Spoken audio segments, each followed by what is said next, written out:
most people don't want to be just straight up told, eat, here's a piece of paper. This is what you're going to have for breakfast, lunch, and dinner.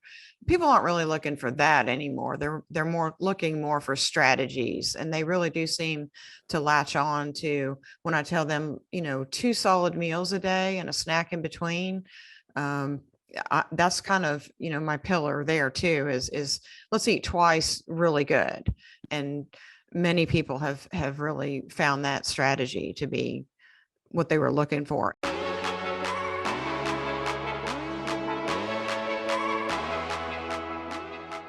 It would be awesome to kick it off and dig into a little bit more about your background. You've got such an interesting background as a registered dietitian for 25 years now. I know. I was doing the math and I couldn't Yeah. believe it. I thought I really have been a dietitian that long. Yeah. And I've seen a lot. Yeah. Well, over the past 25 years, like food trends and the philosophies have changed and evolved so much, partially because of, we'll call it trends, and partially because of science. But now we get things like CGM and other technology that allows us to see, allows us to have a different lens on the data side of things. So there's a bit more quant coming into some of the qualitative things about the way people physically felt by eating certain foods. So would be cool to go into your background, how you got into being a dietitian, and just walk through to present day. Oh, sure. Yeah, I sure didn't plan this to become a dietitian. And in fact, I started off life. I was born in 1970 in the age of processed foods, and I loved processed foods, and I didn't eat a single fruit or vegetable until I was a teenager. So I have a very picky, I can empathize even with young children or even adults now that tell me that they don't like a vegetable or something. I'm like, hey, I was there. I had to teach myself how to like a lot of different things. I didn't really know what I wanted to do. I got a degree in biology, and the last elective that I took was a nutrition course. And so I asked my professor, could I go into nutrition with this? And she said, oh, absolutely. And plus, I already had an emphasis, like I did gymnastics and then cheerleading and then running. And I was very interested in health and that sort of thing. So I ended up going and getting a master's degree in nutrition. And as I got started on that, I realized, hey, if you want to do anything in this world, you need to become a registered dietitian. So I went that route. And so I became a registered dietitian in 1996. And then I've had different jobs along the way since then, depending on, I'm a mom too. So I didn't always have the opportunity to be working like in the hospital setting or whatever. I've done outpatient stuff and just kind of scrambled around, because nutrition kept changing and my thoughts about nutrition kept changing. And I had to kind of, I don't know. I sort of parted ways with the traditional nutrition advice. Like I reached a point where working in a hospital wasn't really going to work for me because I didn't necessarily agree with all of the guidelines that as a registered dietitian, I'm obligated to. It's a whole different system. And, I've watched as all these different health coaches have come on the scene, and my husband's a physician. He's family practice trained, and he actually is an ER doctor now. But we've had conversations about that. And he says, as a dietitian, you are really designed to work in an institutionalized place, a hospital, a nursing home, something that requires, your expertise and your credential. And so then when I go wanting to work and promote health and wellness and stuff like that, I'm just competing against a health coach, somebody else who just happens to have an interest in nutrition and who many times could have more experience than me. So I had to switch gears and make some changes from a career standpoint as things changed, my ideas changed, and wanting to still help people. Like I have that inner drive to help people.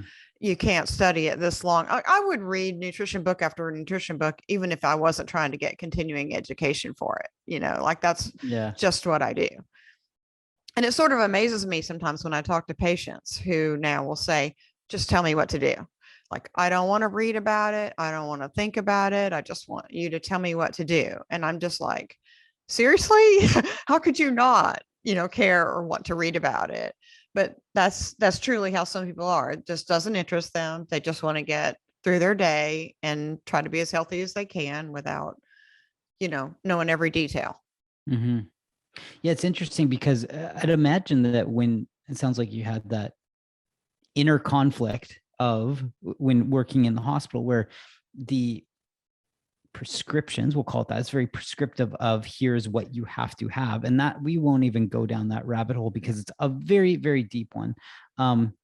But the same thing goes when these food trends change, right? Like this is the latest diet and that people feel almost conflicted themselves where they don't even, everything becomes noise. There's a point, and the more that everyone's had the ability to amplify their own agenda and their own messages, then it becomes even more challenging. So they say, like, just tell me what to do.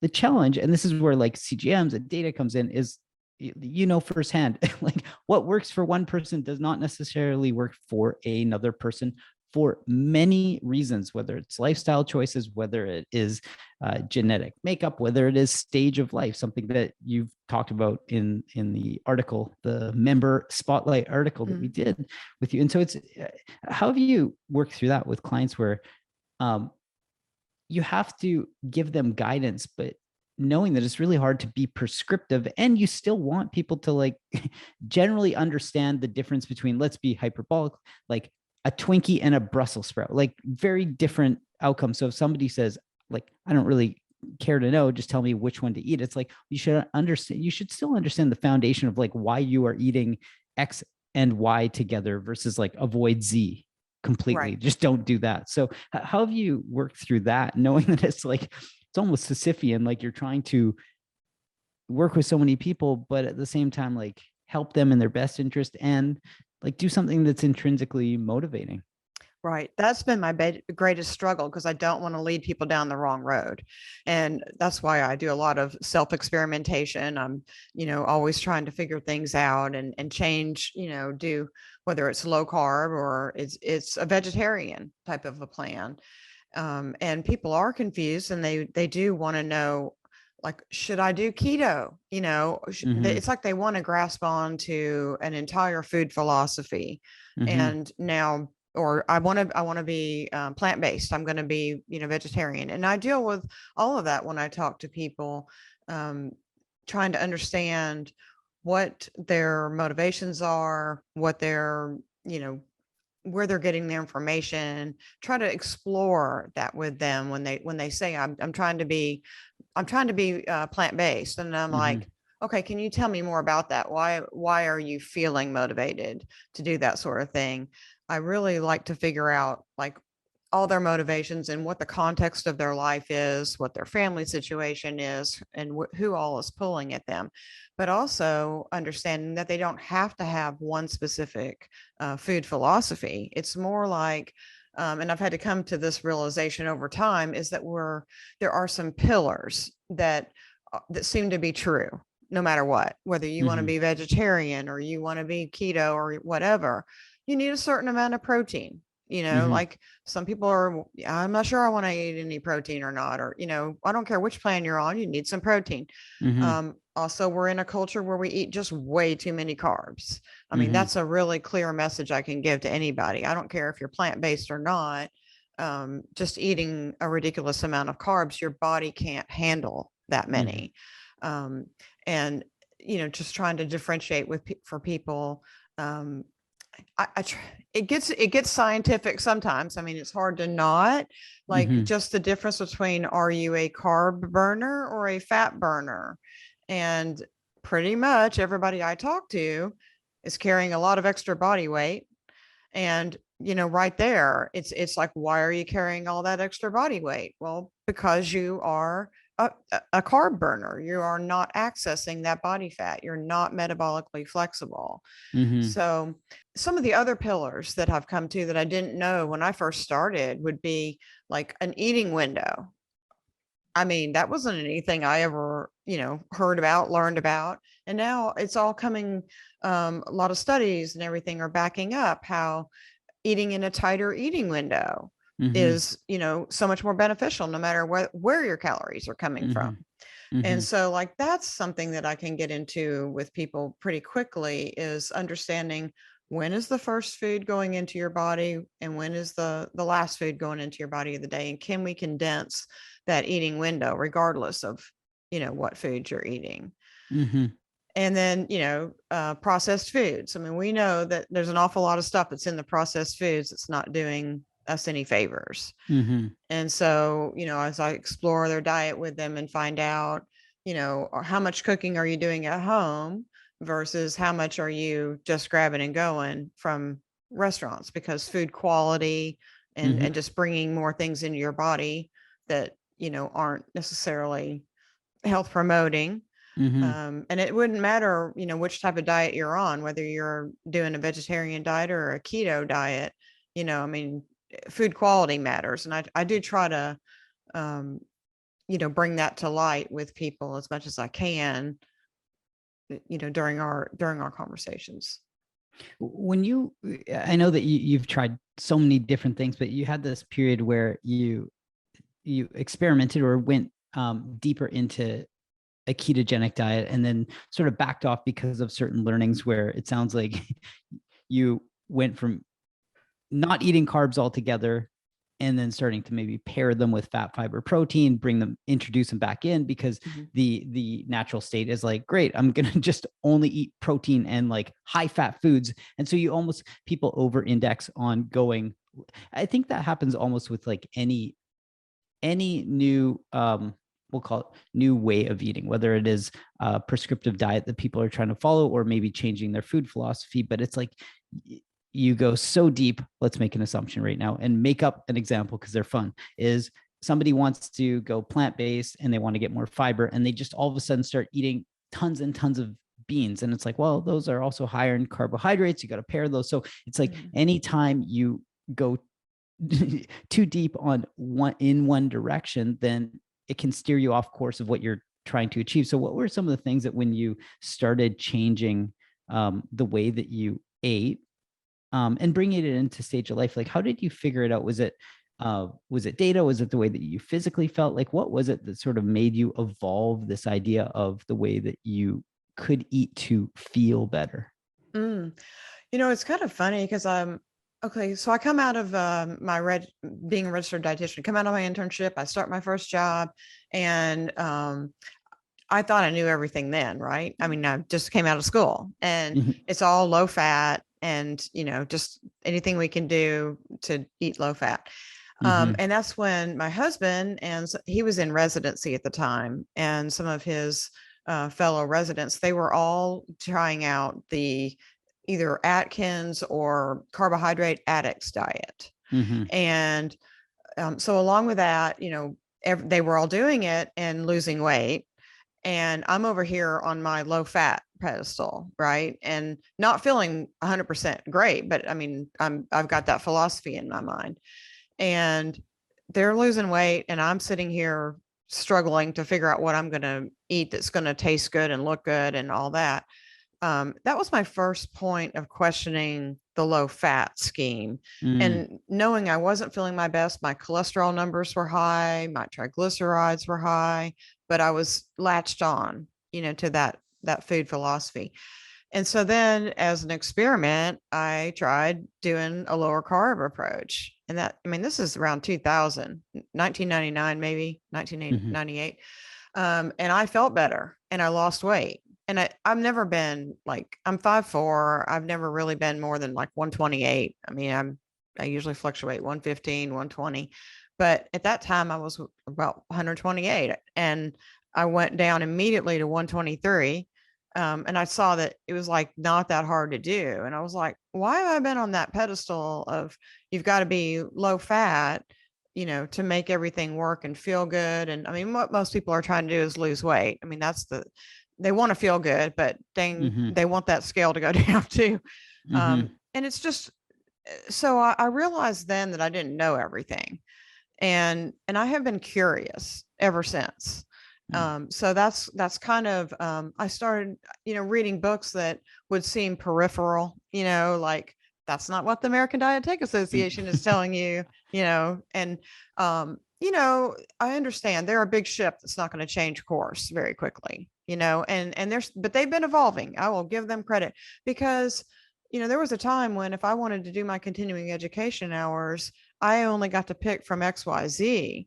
And now, like I just read Dr. Gundry's new book, Unlocking the Keto Code, and it's already listed as something I can get continuing education for. So, their minds have expanded and, mine have too. And so, just for me personally, just understanding that there isn't one right way, but we're looking for metabolic health.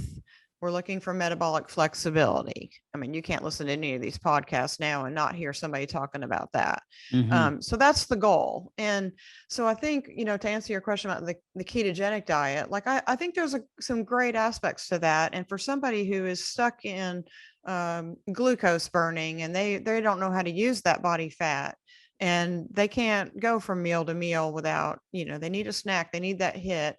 They need to learn how to burn fat. And so it could be that a ketogenic diet or a very, very low carb diet that shuns everything else that could potentially be healthy, do that for a while because you've got to change the way your mitochondria make energy. Mhm. And so, I can see it as a means to an end. For just the general person who just isn't able to burn fat very well. But does that have to be their way of life forever? No, Mhm. they could learn to expand back out. And that's really where I am in my own understanding of it, is trying to understand, how much carbohydrate can I get away with without having an allegiance to Mhm. a ketogenic diet.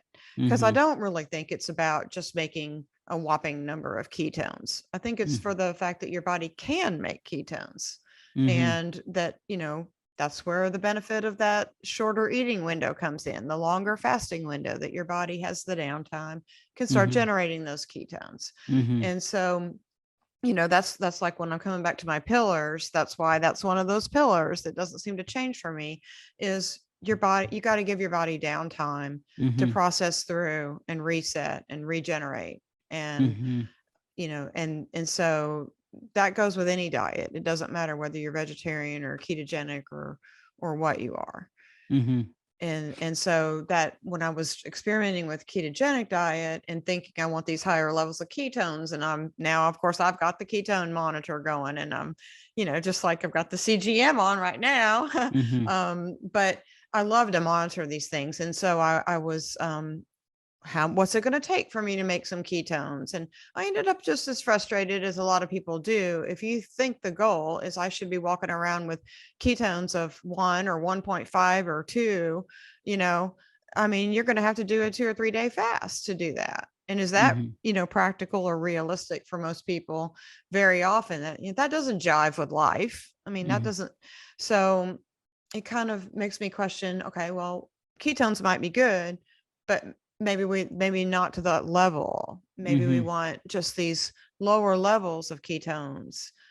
It's like the having a high level of ketones is maybe no more beneficial than having a high blood sugar. They're Mhm. both, energy sources that are in the blood. Mhm. So yeah, so I don't think that oops that the ketones are as important as just being one of those background things that we're looking for. And so I don't have to have an allegiance to a ketogenic diet, but I do have an allegiance to a lower carb diet. And Mhm. it doesn't have to be 50 grams a day or less. But coming back to what I was saying with the initially with my husband and the carbohydrate addict diet and all that, I learned, this was my first job actually with being a dietitian and standing in front of a group of patients that I was doing a diabetes support group meeting. And I had used the calculations that I was supposed to go by, which is 50 to 65% of calories from carbs. And so I'm telling these patients, based on this 1500 calorie or 1800 calorie plan, whatever, you should be able to eat 50 to 65% of calories as carbs. And when I did the math, I mean, that's 200 grams, maybe 250 grams of carbs per day. And I mean, the hands shot up in the air. They're like, if we eat that many carbs, I mean, our blood sugar will go through the roof. And I'm like, but the guideline says this. And I'm like doing this head scratch, like, what? It's not working out then. I mean, how much protein could you eat or how much fat could you eat? So I realized then that the carbs are what has to, come down, however much that might be. So I've been preaching personally a lower carb plan, not necessarily a ketogenic plan, but a lower carb plan for a long, long time. And even back then, that was back, like I said, around 1998, 99. And I had cardiologists that would refer one cardiologist would refer patients, and they needed to do Dean Ornish. They wanted me to instruct patients on Dean Ornish. And I don't know if you're familiar with that plan. It's vegetarian, very plant-based, not too much protein. Versus I had some that were saying Atkins, and they just wrote that in the medical chart, Atkins. And so, I mean, it was like I was torn both ways right then. And so it's been ever since then that I have realized that there was more than one approach, but I have consistently felt like a lower carb plan was better. And the way I define that is about 100 grams of carbs per day or less. And I find, and I remember when Mark Sisson came out with his thing, and I share that like with patients. It's on my patient education materials, is his carbohydrate curve, if you're familiar with it. That, I mean, you go over 100 grams and it just becomes a lot more difficult to, unless you're very active. And I do have a son who's a runner, and he can get away with those carbs, but he's constantly, using them up. Most people I talk to are not very active. And so I just feel like, let's get you under, that's another pillar for me, is let's get you under 100 grams of carbs any way we can. Let's do some carb swaps. Maybe instead of your pasta, you're going to eat the spaghetti squash, something like that. Like, let's get some strategies in place that are going to help you lower the carbs without you necessarily feeling like you have to adhere to a ketogenic plan. When you started using a CGM, were there anecdotes or takeaways where you could link the way that you physically felt prior to seeing data back to it, to be like, oh yeah, that feeling, because you all of a sudden have the data? So like the classic example is, which so many people can relate to, is the head nod at 2:30 in the afternoon, where your head's about to hit the keyboard, and if somebody works at a desk and they're sitting there, and it's like they can't figure out why, and so that it means like, I need more coffee, I didn't get enough sleep, like just like the wrong, like you're trying to connect the dots, but it's like the wrong thing altogether. And it's like, oh no, the Jimmy John's sandwich that you ate like 30 minutes ago is making you go hypoglycemic. And so as soon as you see the data, it's a lot easier to go, wait, for like the past 20 years, that thing that I was always feeling, because it's like, it doesn't have to be at the desk, it can be anytime you start to go hypoglycemic, you can feel it. It's so visceral once you know the data. Like, you don't need the CGM to see, you can just like feel all the sensations about it. And so were there any points for you where you were able to link back the way that you felt as you evolved your eating philosophy, and then maybe some of the things that you passed along to clients of like, this is what happens with this, because you're able to connect those dots a little bit better? Yeah, I was already doing a low carb diet, when I started.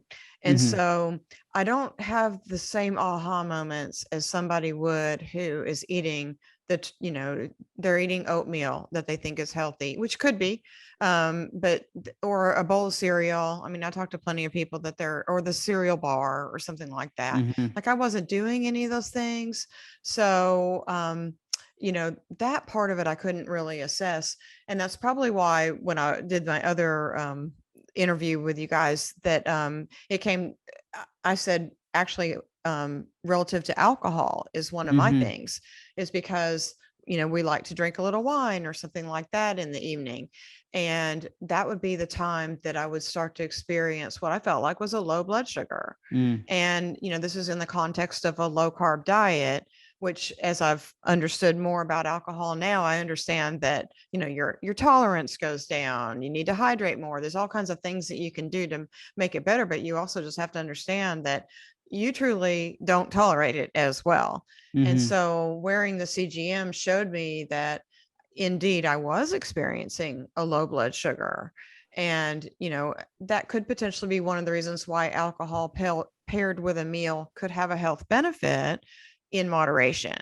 Because I think sometimes people think, oh, well, then my blood sugar went down. And it's almost like they think those calories disappeared. And the calories don't disappear. Your body's just shoving that energy away for later while it metabolizes the Mm-hmm. alcohol.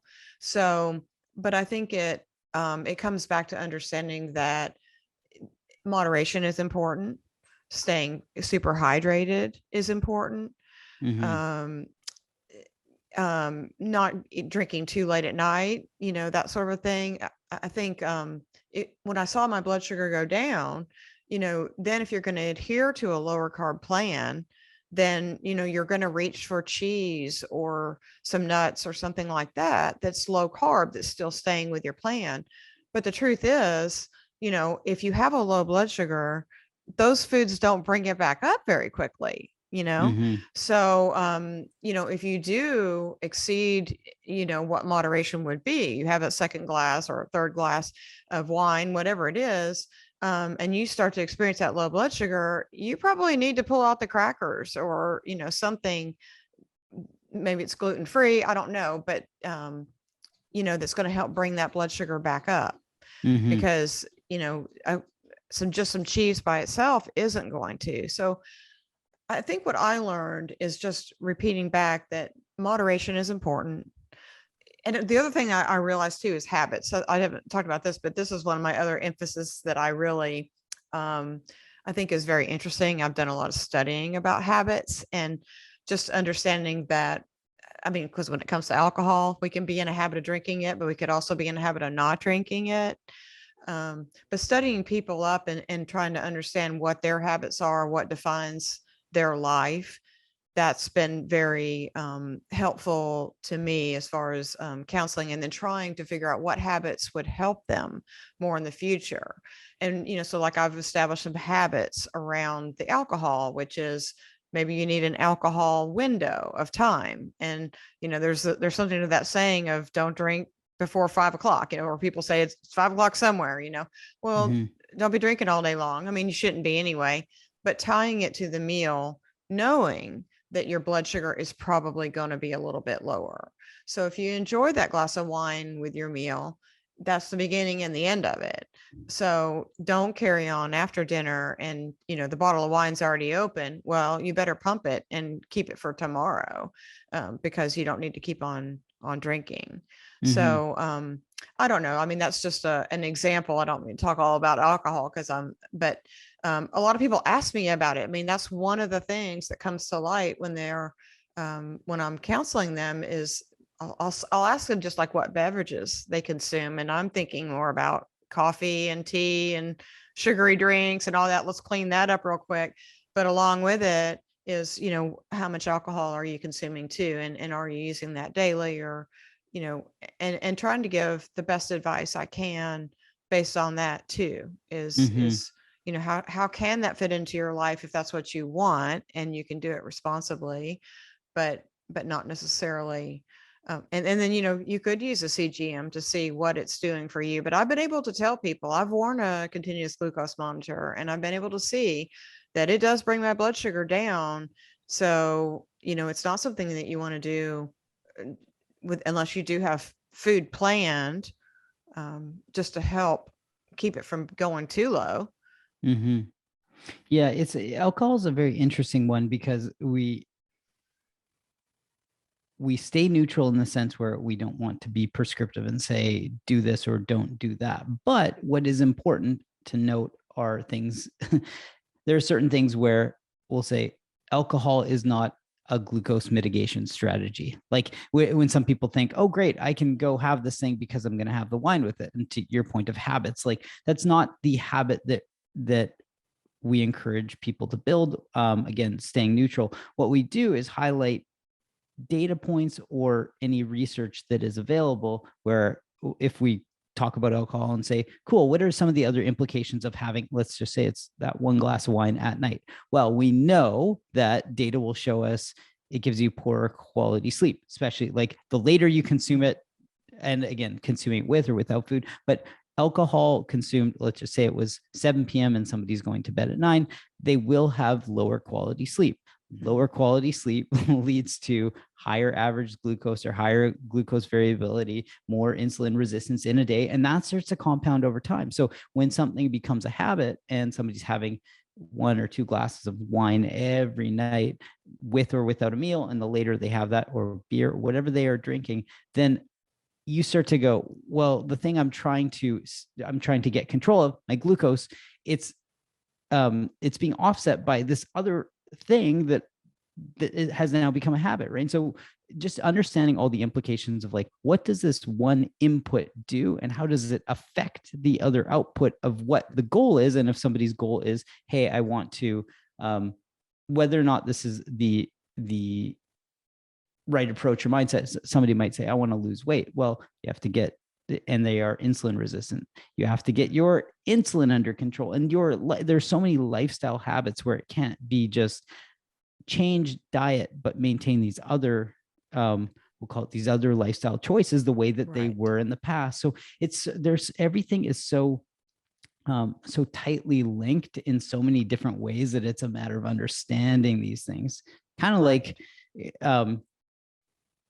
eating poorly, but saying it's okay, I'm eating a ton of processed foods and it's okay because I exercise a ton. It's like, well, no, it's not really okay. Like that's not the way to approach it. There's too many factors that need to change. So I would imagine that when you're working with clients, it's ongoing, especially when people say, I don't really want to understand. It's like, well, you need to understand how all these things are linked, because it's not just, there's not some, we always say glucose is not a panacea, but there isn't some like, there's the strategy. Just do that. Just exercise. Just eat well. It's do everything. Sleep well. Understand how your lifestyle choices have to change if you have the goal of, let's say, weight loss or whatever someone's goal is. And it'd be interesting to go into how you've evolved and adapted your lifestyle choices, or even just your diet given stage of life, and some of the things that you've talked about as you've been going through menopause, and to understand like how women's health changes over time and how the way that you approach things evolves. Yeah. I have definitely made changes. One of the things is just to shrink the eating window. I do really like that. That's one of the things I end up talking to patients about too, just the benefits of fasting. And although you can't push too hard on that for some people. And like you said, with menopause, it could be that a woman's body as it's changing may or may not be able to tolerate a super long period of fasting. So we can't elevate fasting to the point that we think, do or die. It's do what you can, listen to your body. So, and coming back to the sleep, that's really one of the starting points I do. I never would have talked to a patient about sleep years ago. And now I might spend 10 minutes talking to them about their sleep. And I try to give them structure to their day. And so we do talk about, how many meals and things that they're eating a day, and are they stopping within 2 to 3 hours of bedtime? And that's something that's extremely important to me too. And I have my Aura ring, I'm a gadget girl over here. So I study my sleep, and I was studying that, alongside of using the CGM as well, and trying to pair all these things up. I do know how important sleep is, and teaching people that is your reset button. That's when your body does its repair work, and you need to do everything you can to get that, the best quality of sleep you can, and as long as you can. And so that's something that we really work on, and then extending the fast from that point as much as you can. And I've been able to watch my my own blood sugar through that morning time and see how it's responding. So yeah, I think just understanding that you can go for a period of time, and not necessarily need to eat anything if you can teach yourself to be more fat adapted. But that's a process. A lot of Mhm. times people want the easy answer. They want it to happen right now. And, it does take time to become fat adapted. If you've been very dependent on carbs and being a sugar burner, then you've got to give yourself time to make some adaptations so that your Mhm. body can go for longer. The adaptation part is interesting because this ties into the mindset around goals. So often we'll hear people that will say, "Hey, my goal is I want to lose weight," right? And sometimes that's not actually what the outcome that will make them content, if you want to call it that. Because weight is an interesting thing where let's make an assumption that somebody isn't overweight to the point where they want to lose a little bit of weight, but it's not like 50 pounds, right? It's that they want to physically feel better and they want their waistline to change. And so they don't actually, sometimes by changing eating habits and sometimes by getting things like their metabolic health under control, they're not actually losing weight, but they'll lose like 4 inches around their waist. And they go, I don't understand. I didn't lose any weight, but they feel really good. They've started exercising. They've started building some muscle. They've started, their waistline has changed. The way that they're toned is their body tone and where their weight distribution is completely changes. And they say, wait, I'm the same, like I'm the exact same weight as I was before. I physically look different. I physically feel different. And so it's evolving the mindset around like the goal is to physically feel better and to physically be more healthy. And so the weight can be it can be a challenging anchor because it depends on the goal. There is a time and a place for weight loss. Absolutely. Like, absolutely. That's without question. But when somebody is at a point in their life where they say, I just want to lose a little off my waist, it's like, well, you need different distribution. And that's going to come with not having the venti frappuccino like that. The weight around your waist is because you're having, I don't even know what I think they're 60 or 70 grams of sugar in some of those frappuccinos. I mean, it's just like it's absurd, right? And so you Mhm. have one of those a day, maybe. Like that's probably a thing. Some people Mhm. are having that a day plus other things. Like Right. that is what's sitting in the waistline, right? I Mhm. don't understand. I eat kale salads and all these other things. Well, like the byproduct of that habit is where you physically don't feel good. And so it's like changing the lens through which people understand what certain inputs do to them. And they think Mhm. it's minor because they'll say, I don't consume sugar. And Mhm. then you sort of do the audit and you're like, what do you think that Right. that coffee flavored Slurpee is that you have every morning? And Right. how does it make you physically feel? Like, oh, the crashing feeling at 10 a.m. Yeah, that's that thing, right? Mhm. It's really hard, but it's um understanding people's goals and then helping them to shift their lens of like, what do you really want to achieve? Because then once you get there, that's where people start to go, now I do want to understand, like educate me so that I can change my habits. Right, right. Yeah, and I find that more people than not have tried diets throughout, they don't really want a diet. They want to feel better. I've had Mm-hmm. so many people tell me, I want to feel better. I want to get off these medications. All these medications have side effects, so they are looking for some answers that some people are anyway. Mm-hmm. They're looking for some answers that would get them so that they're not tied to all these medications and just not feeling good and Mm-hmm. trying to to drink that energy drink just because they don't have energy. Mm-hmm.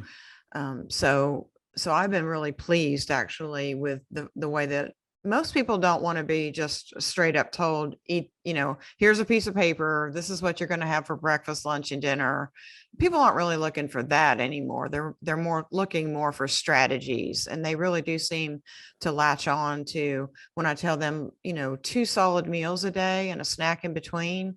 um, that's kind of my pillar there too, is let's eat twice really good, Mm-hmm. and another snack if you need it, and many people have really found that strategy to be what they were looking for. And, coming back to you asked about the CGM, and um, I've been able to verify that lots of the meals that I have, recommended to patients, then that those are, that your blood sugar might go up 10 or 15 points max. I mean, versus you throw a potato in there, it's going up. I mean, there's just, it's kind of hard for it not to.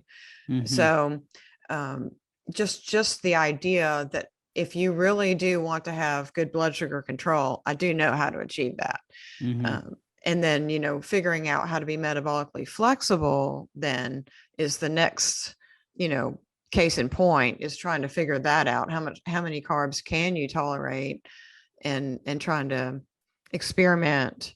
And that's probably where the CGM comes in, because each person is going to be, different in how they're going to process those carbs and what their food likes are, and everything about themselves is going to change. So I think that could be a beneficial eye opener to people, understanding that. Yeah, the data gives that extra layer of insight, where assume somebody says they've been trying everything, they've been following the prescriptive advice, but they don't realize that because sugar is hidden in so many things now, where like, we'll make it up, it's a spinach salad and they eat some lemon poppy seed dressing, right? But they're not looking at that label and saying like, what? Like, And the 14 sucralose, yeah. not understanding what that's doing. Yeah. Like it'll be 14 grams of sugar, and you go in like 2 tablespoons, just something absurd. And that is like very normal to see those kinds of things on labels, but people don't check. And so they can't, they'll say, I want to achieve this goal, but they're having a challenge. As soon as you have the data, you can start to like dissect things and go, wait a minute, this thing that I thought I was doing for like 10 years straight is like definitely not helping me in any way, shape, or form. And so then you can adapt and you can make the right choices, where you go, oh, like I do assume it was somebody's habit. Like they like to have the spinach salad for lunch that they make, and it's homemade except for that dressing. And they go, wait a minute, it's just like olive oil, lemon juice. Like I can make that thing. And they just make their own dressing, and they're like, that's easy. And then it changes things completely in the way that they feel, and helping to get to their goal of like, over time, that will compound all those micro things of changing the way that they approach their lifestyle choices. Absolutely. Absolutely. Yeah. Teaching people to read labels and understand what really is in their food. And like I was saying, the sucralose is one that, when we look at artificial sweeteners and stuff, they're not, they may be using that skinny girl dressing. And then I have to tell them, well, it is lower calorie. If I could write skinny girl a message and say, hey, could you just change to stevia? I could promote your product. But the sucralose sneaking into the coffee creamers and all these things that people think they're doing themselves a service. And then when I say, it's probably driving your insulin level up, and, we need to, make some changes as far as that goes too. So just reading labels and trying to understand those things, but there's just so many misconceptions about which foods are healthy or not. That's the battle, is just trying to help people see what really is healthy, what's really making them feel better, not crash like you're talking about. Yeah, it's almost marketing gone wrong. You see it all the time on whether it's cereal boxes or crackers, or I think it was last week, I saw a beer that said like vegan friendly, and I sort of did a check in my head, and I'm like, yeah, what wine does that or beer mean? is not? Yeah, but it's like everyone just can slap a label on things that say like gluten free, or like, of course, a T-bone steak is gluten-free. Like, of course it, but people put these labels, and then we've got this like heuristic because of marketing gone wrong, where people will read that and they'll say, oh, this must be the healthy option because it says this thing. And like, companies only put that thing if it is a healthy option. You see it on Cliff Bars, you see it on like just everything. You see it everywhere. And that's what's really challenging, is that we've got, you touched on the idea of autophagy, where we've been marketed to, we evolved for so many tens of thousands of years where that was our natural state. And now we've been marketed to the hours of 8 a.m. loosely, like 8 a.m., 12 p.m., and 5 p.m. Like when it hits that hour, like you eat. And it's Yes. like, and it doesn't even matter what you eat, but those are the times when you like put food in your mouth and you're like, what? Like, Yeah. and like having a late night snack too, that's like good for you. 9 p.m., 8 p.m. Like that's good for you. You know, people get sort of Yeah. sold that like, well, that's what you do. And it's like, that's not what you do. Like that, your body needs to enter a state of repair and adaptability and resilience so that your mitochondria and all the things that are the byproducts of your body going into the state of repair can get into that. But you can't get there by just constantly feeding yourself and feeding yourself and feeding yourself. So there's ongoing education, and helping the world understand it is exactly what we need more of. Absolutely. Yeah. Like I said, I mean, I spend so much time talking to people about their sleep and, finding out, well, what time do you go to bed? And there are people who are night owls. I mean, I totally get that.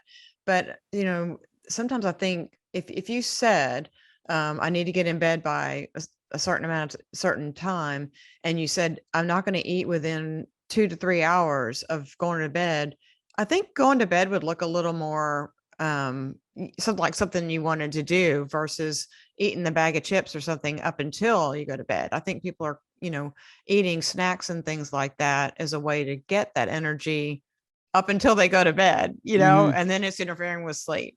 Mm-hmm. So, yeah.